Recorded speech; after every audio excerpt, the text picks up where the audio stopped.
slight changes sa lifestyle.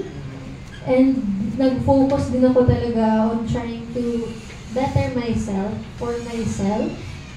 And actually, i-comment ko din yung partner ko si Katie kasi siya din nagkaroon siya ng change in lifestyle. So, dahil lagi kami magkasama, nahahawa din ako, nahahawa ko siya. For the past 2 years, I've been working so hard in the gym, practically live in the gym, and I tried to build a better relationship with food. So, Ano lang yung diet mo? Low carb ba? Or... ano ba yung diet? Well, naka-shirataki rice po ako. So, nagbabaon ako nun palagi, like sa shoot din po. As much as I can, yun ang kinakain ko for my rice. Ano yun? Can you repeat? Ano yung... Shirataki rice. Shirataki. Yun is, actually, sobrang sikat po siya ngayon.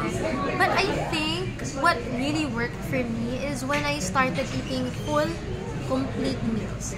May source of protein, source of fiber, and the carb.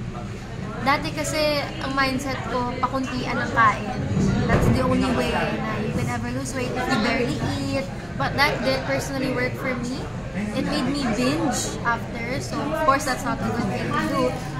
So, that's a habit I had to unlearn. And I had to unlearn that food is my friend, it's my fuel, and I deserve to eat all the time.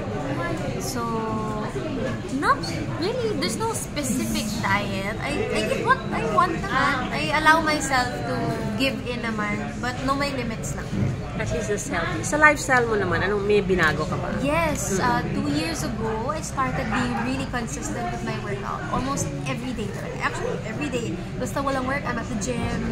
I do calisthenics at Sparta, Mandaluyong. Sila yung gym na really worked for me. I've tried almost every workout and I finally found something that I love, which is calisthenics with Sparta. So it really helped a lot when I learned how to love working out, when I didn't dread it anymore. So mas ginanahan ako.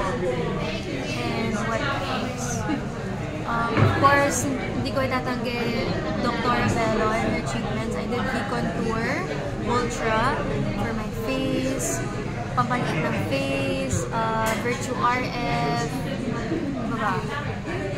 Basta mga non-invasive treatments na pampaslim ng face. Kasi I noticed na kahit yung body ko nag-slim dahil yung face shape na talaga ng face ko, medyo squarish.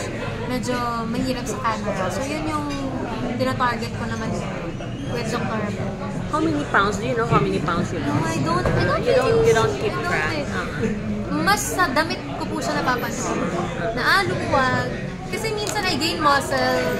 Tapos pag nakita ko yun on the scale, I'll feel sad. So I just don't try not to look at it. Kasi ang nag-matter lang naman sa akin is the fit of the clothes, how I look, how I feel, wearing certain clothes. Yun. Tapos kasama mo si Katie sa mga workouts. Tumutulong siya sa akin. Like when it comes to food, he tells me, oh, this is nutritious. This you should put in your body. This you should avoid. Sobrang magaling siya mag-count ng ano man yung kinakount niya, mga calories, ganyan. Ang galing niya. Ako hindi ko naintindihan po yun.